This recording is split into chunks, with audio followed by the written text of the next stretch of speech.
Hello everybody, मैं doctor Taufiq Hussain, associate professor in higher education. आज हम इतिहास की आधुनिक जो अवधारणा है, मॉडर्न कंसेप्ट ऑफ हिस्ट्री की चर्चा करेंगे, क्योंकि आधुनिक काल में इतिहास की जो अवधारणा है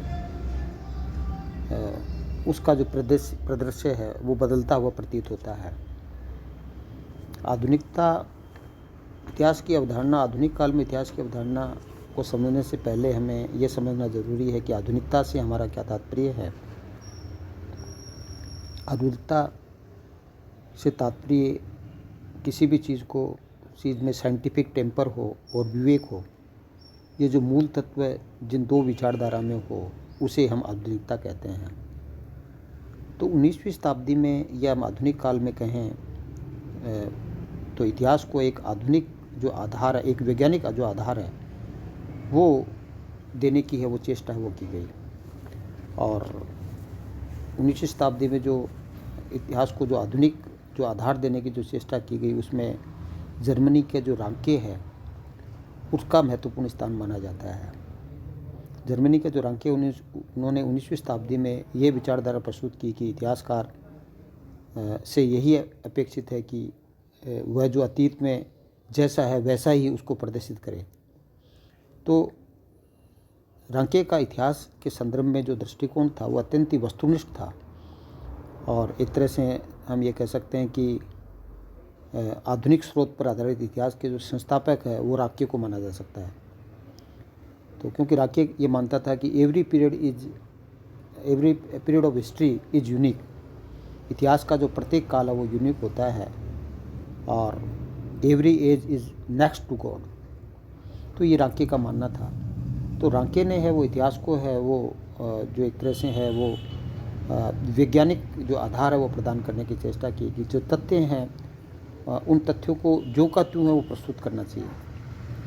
ये इस्कार है, उन्होंने भी इतिहास को है वो एक वैज्ञानिक आधार प्रदान करने का प्रयास किया, और उन्होंने कहा कि जो इतिहास है वो इतिहासकार और तथ्यों के बीच की है वो के बीच परस्पर क्रिया प्रतिक्रिया है, अर्थात वर्तमान और जो अतीत के बीच का जो डायलॉग है वो इतिहास है।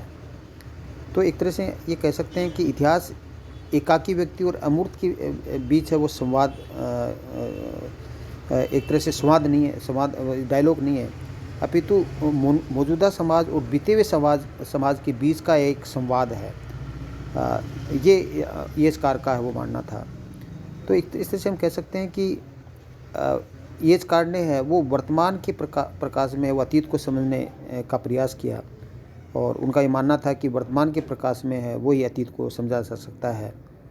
और एक तरह से अतीत के समाज को मनुष्य के लिए एक तरह से जो एक तरह से सुबोध और सरल बनाना, और वर्तमान समाज पर उसकी पकड़ को और अधिक मजबूत करना है वो इतिहासकार का वो कर्तव्य होना चाहिए। तो ये कार के इतिहास का जो कंसेप्ट था वो एक तरह से जो इतिहासकार और तथ्यों के बीच की जो अंतरक्रिया है, एक तरह से एक निरंतर चलने वाली जो एविशन चलने वाली जो अंतरक्रिया है उसको ये कार ने है अपने ग्रंथ व्हाट इज हिस्ट्री के अंदर है वो इस विचार को है वो प्रस्तुत किया।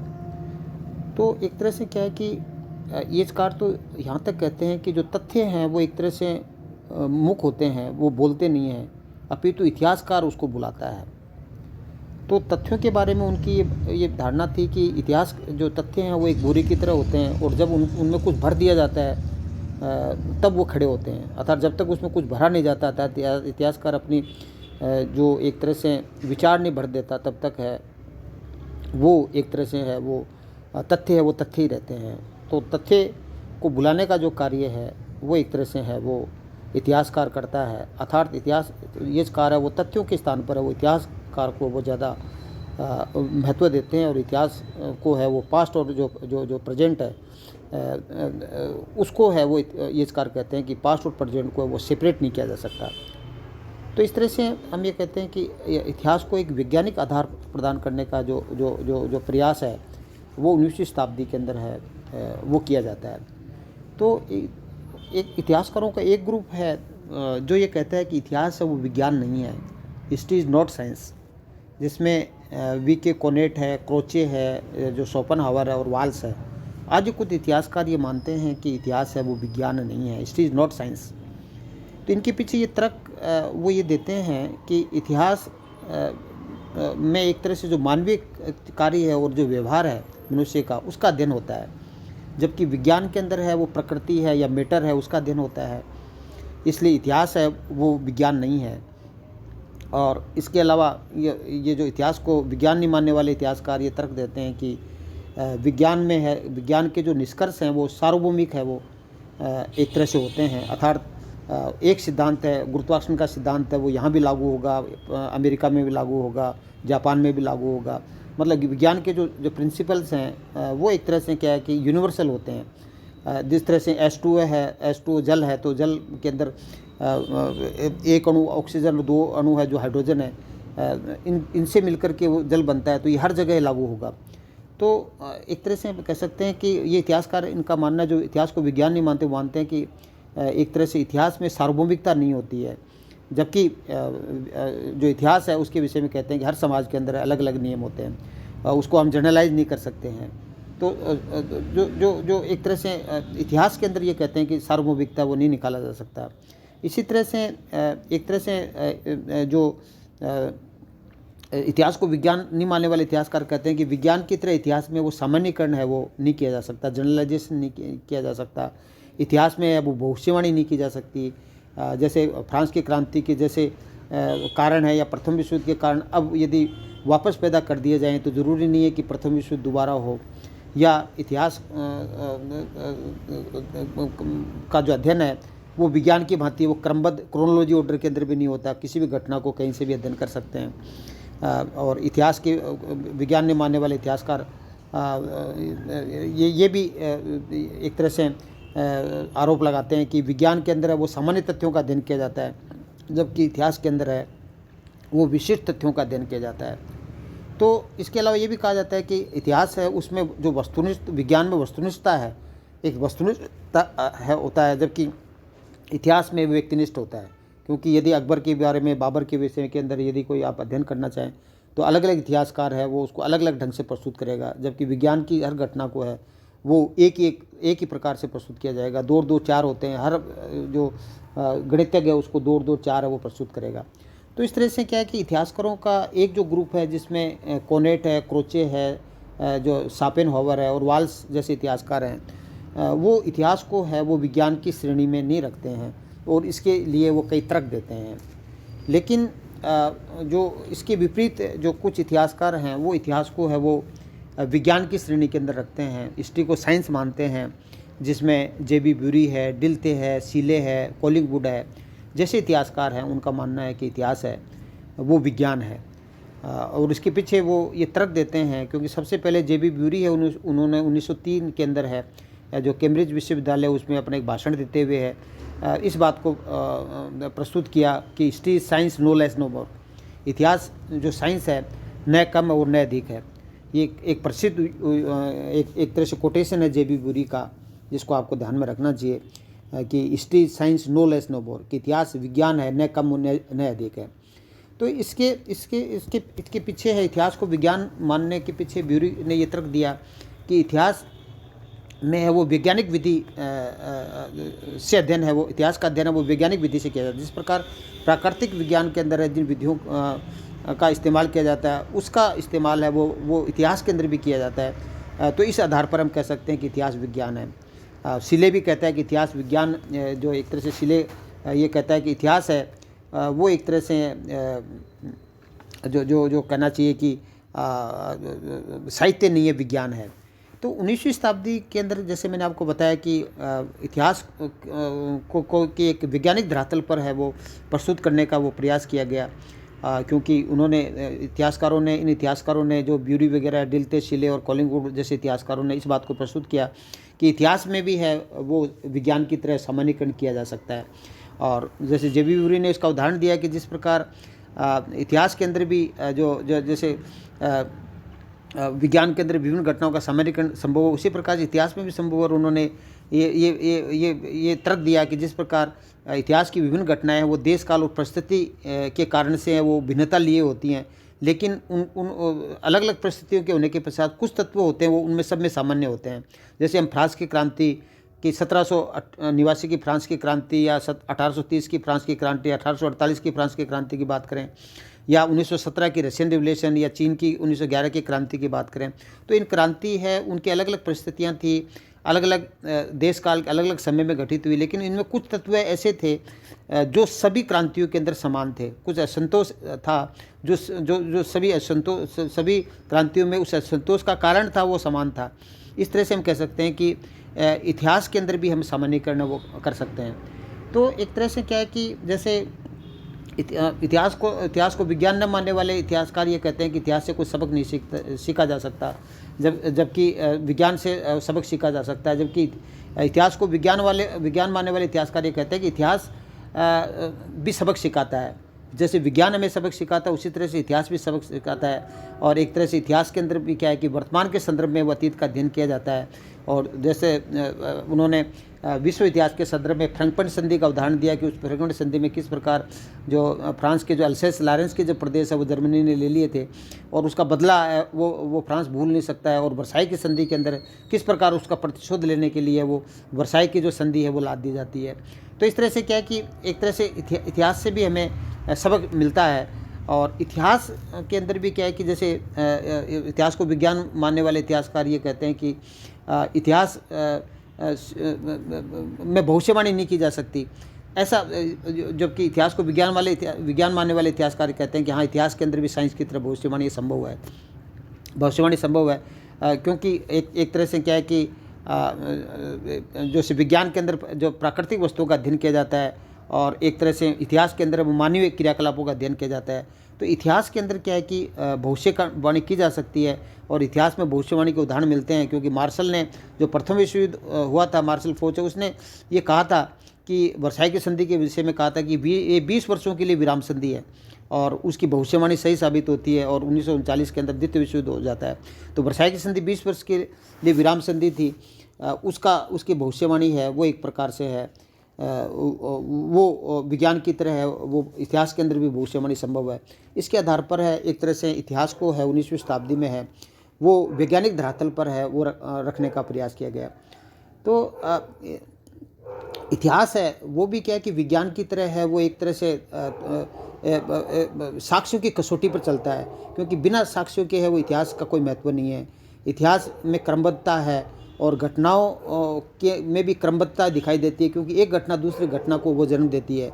तो क्रोनोलॉजी, जैसे विज्ञान के अंदर क्रोनोलॉजी है वैसा ही है, और कालक्रम जो निर्धारण है वो भी एक प्रकार से क्या है कि जो एक प्रकार से जो वैज्ञानिक पद्धतियाँ हैं उसमें कालक्रम निर्धारण के अंदर भी इतिहास के अंदर वैज्ञानिक पद्धतियों का इस्तेमाल किया जाता है। जैसे कार्बन डेटिंग के आधार पर काल निर्धारण किया जाता है, जो कि वैज्ञानिक पद्धति है। तो इतिहास में वैज्ञानिक पद्धतियों का इस्तेमाल किया जाता है। और इतिहास जिस प्रकार जो प्राकृतिक घटनाओं के द्वारा है वो वैज्ञानिक घटनाएं प्रभावित होती हैं, उसी प्रकार से है जो इतिहास की घटनाएं हैं उसमें भी क्या है कि जो प्रकृति है, पर्यावरण है, जो भौगोलिक परिस्थितियां हैं, जो ज्योग्राफी है, उसका महत्वपूर्ण योगदान होता है। तो उस ज्योग्राफी के अनुसार है वो एक प्रकार से वो विभिन्न प्रकार की घटनाएं हैं उनका जन्म होता है। तो इतिहास को भी है विज्ञान की तरह प्रकृति और भौगोलिक परिस्थितियों के संदर्भ में देखा जाना चाहिए, क्योंकि जिस तरह से हम इतिहास के अंदर महाराणा प्रताप और अकबर के बीच में युद्ध की बात करें तो उसमें अकबर की जो पराजय या महाराणा प्रताप की विजय का जो महत्वपूर्ण कारण है वो हम जो परिवेश, जो भौगोलिक परिस्थिति उसको मान सकते हैं। तो इस तरह से भौगोलिक परिस्थितियाँ हैं और जो नेचर है वो काफ़ी हद तक इतिहास की घटनाओं को प्रभावित करती है। जिस प्रकार साइंस की में है वो विभिन्न प्रकार की जो घटनाएं हैं वो प्रभावित करती है। तो इस तरह से हम कह सकते हैं कि इतिहास है वो एक प्रकार से हम ये कह सकते हैं कि इतिहास 19वीं शताब्दी के अंदर जो इतिहास को है वो एक तरह से वैज्ञानिक धरातल पर है वो रखने का प्रयास किया। जैसे इटालियन जो क्रोचे है वो 20वीं शताब्दी में कहता है कि सारा इतिहास है वो कंटेम्प्रेरी है, इतिहास हमेशा वर्तमान नज़रिए से ही समझा जाता है। और कोलिंगवुड ये कहता है कि सारा इतिहास वास्तव में विचारों का इतिहास है, आइडिया ऑफ हिस्ट्री की बात करता है कोलिंगवुड है। और अतः हर युग के अंदर अपना इतिहास स्वयं ही लिखना होगा, वो कोलिंगवुड कहता है। इसी प्रकार ईएसकार कहता है इतिहास आज और बीते हुए कल के बीच का एक निरंतर संवाद का नाम है, वो हिस्ट्री है। तो इस तरह से क्या है कि इतिहास को है वो 19वीं शताब्दी के अंदर है, वो एक वैज्ञानिक आधार है वो प्रदान करने का है, वो एक तरह से वो प्रयास है वो किया जाता है। जबकि एक तरह से इतिहास को वैज्ञानिक धरातल पर रखने का जो प्रयास तो किया जाता है, लेकिन इतिहासकारों का जो एक ग्रुप है वो इतिहास को है वो कला मानते हैं। जैसे कि हेनरी पिरेन है और जी.आर. एल्टन है, उनका मानना है कि इतिहास है वो कला है, हिस्ट्री इज आर्ट है। तो इसको आर्ट मानने का, आर्ट का मतलब क्या है कि इतिहास आर्ट इस कला इस दृष्टि से है कि कला इस ये एक तरह से इतिहास को कला मानने वाले इतिहासकार ये कहते हैं कि तथ्य नीरस होते हैं, और लेकिन उसके सरस बनाना है वो एक प्रकार से कला है, क्योंकि तथ्य नीरस होते हैं और उसको प्रस्तुत करने की जो कला है वो इतिहासकार में होनी चाहिए। तो इस दृष्टि से है वो इतिहासकार है वो तथ्यों को प्रस्तुत करता है, इसलिए इतिहास है वो कला है। और एक तरह से इतिहास इस दृष्टि से भी कला है, जो इतिहास को कला मानने वाले इतिहासकार ये कहते हैं कि जो इतिहास के अंदर ऐतिहासिक सामग्री है उसकी भरमार है, अर्थात इतिहास के अंदर तथ्यों की भरमार है, लेकिन इतिहासकार ये तय करता है कि उसको कौन सा तथ्य चुनना है, वो एक कला है, क्योंकि हर तथ्य को वो नहीं चुन सकता, वो एक विशेष तथ्यों को चुनता है, वो उसकी कला होता है। अर्थात तथ्यों के अंदर जो सजीवता लाने का जो कार्य, जीवंतता लाने का जो कार्य है वो इतिहासकार करता है। तो एक तरह से क्या है कि इतिहास को कुछ इतिहासकार, हेनरी पिरेन और जो एल्टन जैसे इतिहासकार हैं, वो इतिहास को कला मानते हैं, और इतिहासकारों का एक समूह है वो इतिहास को है वो विज्ञान और कला दोनों मानते हैं कि इतिहास विज्ञान भी है, एक दृष्टि से इतिहास विज्ञान है और एक दृष्टि से इतिहास है वो कला है। तो जैसे ट्रेवलियन है वो जैसे इतिहासकार है वो ये कहते हैं कि इतिहासकार किसी तथ्यों को जो एक तरह से जो खोजता है, तो तथ्यों को खोजने में वो जिस विधि को काम में लेता है वो वैज्ञानिक विधि होती है। तो इतिहासकार जो तथ्यों को जो खोजता है तो उसको प्राप्त करने की विधि है वो वैज्ञानिक है, लेकिन जब तथ्यों को वो प्रस्तुत करता है तो प्रस्तुत करने की जो विधि है वो प्रस्तुत करने जो प्रस्तुत करता है वो जो प्रस्तुतिकरण है वो एक कला है। तो उस कला के कारण से जो निर्जीव तथ्य है उसको भी वो सजीव बना देता है। तो इतिहास के अंदर एक तरह से तथ्य का प्रस्तुतिकरण है, केवल तथ्यों का जो का त्यों प्रस्तुति करता है, क्योंकि तथ्यों को जो को त्यों प्रस्तुत करेगा तो उसमें निरस्ता आ जाती है, लेकिन तथ्य की जो व्याख्या वो करता है, तथ्य का इंटरप्रिटेशन करता है, वो उसकी एक कला होती है, और तथ्यों को बुलाने का जो कार्य वो इतिहासकार करता है। तो इतिहास है वो कला इस दृष्टि से है कि इतिहासकार एक तो क्या है कि तथ्य नीरस होते हैं, लेकिन इतिहासकार उस तथ्यों के अंदर तथ्यों की इस प्रकार से व्याख्या करता है, इस प्रकार से उसको रिप्रेजेंट करता है कि वो एक तथ्य है उसमें जीवंतता ला देता है, तो वो उसकी एक कला है। तो इस तरह से हम कहते हैं कि इतिहासकार जो तथ्यों की खोज करता है, कि तथ्य की जो सत्यता की वो जांच करता है, तो वो जो विधि अपनाता है वो वैज्ञानिक विधि है। तो इस दृष्टि से इतिहास है तथ्यों को प्राप्त करने की जो विधि है उसकी दृष्टि से इतिहास है वो एक विज्ञान है, लेकिन तथ्यों को जो प्रस्तुत करने की जो विधि है उस दृष्टि से वो इतिहास को एक तरह से जो कला है वो कह सकते हैं। तो इस तरह से कुछ इतिहासकार जिसमें जैसे कि मैंने चर्चा की कि जो एक तरह से जो कुछ इतिहासकार हैं वो इतिहास को है वो एक तरह से जो कहना चाहिए कि जो A.L. राउज वगैरह है, ट्रेवलियन है, वो इतिहास को कला और विज्ञान वो दोनों मानते हैं। तो इस प्रकार J.B. ब्यूरी का ये कहना कि इतिहास विज्ञान है, न कम और न अधिक है, ये काफ़ी हद तक वो सही है। और एक तरह से राउज तो ये कहते हैं कि वैज्ञानिक प्रणाली के द्वारा इतिहास लिखा जाता है, लेकिन उसका जो सर्जन है वो एक कला है। तो इतिहास की जो वैज्ञानिक अवधारणा है वो एक तरह से 19वीं सदी की देन है, और इसमें रांके का जो महत्वपूर्ण योगदान माना जाता है। और इतिहास के अंदर क्या है कि जो वैज्ञानिक जिस तरह से भविष्यवाणी करता है उसी प्रकार जो परिस्थितियों के संदर्भ में है वो इतिहास भी भविष्य के लिए मार्गदर्शन है वो करता है। तो ऐतिहासिक तथ्यों की खोज की जो प्रणाली है वो एक प्रकार से वैज्ञानिक होनी चाहिए। तो इस दृष्टि से इतिहास विज्ञान है, किंतु इतिहास को जो पाठकों के समक्ष जो प्रस्तुत करने की जो विधि है वो एक प्रकार से कला है, जो कि ट्रेवलियन ने कहा है कि वास्तव में इतिहास कला और जो विज्ञान दोनों है, क्योंकि जो तथ्यों की खोज की जो प्रणाली है वो वैज्ञानिक होनी चाहिए। तो इस दृष्टि से इतिहास विज्ञान है, लेकिन तथ्यों को प्रस्तुत करने की जो विधि है वो कला होनी चाहिए, क्योंकि तथ्यों को इस तरह से प्रस्तुत करना चाहिए जिससे कि एक तरह से तथ्यों में निरसता नहीं रहे, उसमें सजीवता हो। तो इस तरह से ट्रेवलियन का ये कहना भी काफ़ी हद तक सही है कि इतिहास एक दृष्टि से विज्ञान है और दूसरी दृष्टि से वो कला है। तो इस तरह से हम कह सकते हैं कि 19वीं सदी के अंदर है वो इतिहास को एक तरह से जो वैज्ञानिक जो आधार है वो प्रदान करने का है वो कार्य किया गया, और इतिहास को एक तरह से है वो विज्ञान, प्राकृतिक विज्ञान की तरह है, वो इतिहास को भी है वो एक प्रकार से है